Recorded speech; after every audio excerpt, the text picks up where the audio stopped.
In this video, I'll show you how to trigger an N8N workflow with a webhook. Start by signing into your N8N account and open an existing workflow or click Create Workflow to start a new one. Next, click the plus button to add your first node and search for Webhook. After that, select the Webhook node and add it to your workflow. Now choose the HTTP method you want to accept, such as GET, POST, PUT, or another supported method, depending on how the webhook will be called. Next, enter a unique path for your webhook. This will become part of your webhook URL. After that, save the node and copy the test URL if you're testing your workflow, or the production URL if your workflow is active. Now add any additional nodes you want the webhook to trigger, such as sending an email, updating Google Sheets, calling an API, or running another automation.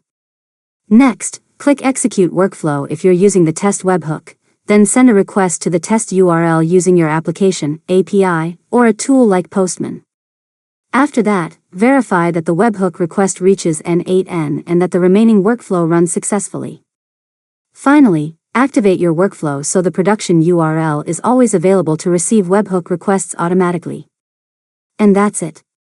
You've successfully learned how to trigger an N8N workflow with a webhook. If you found this tutorial helpful, make sure to subscribe to Learn Mode Lab for more tutorials.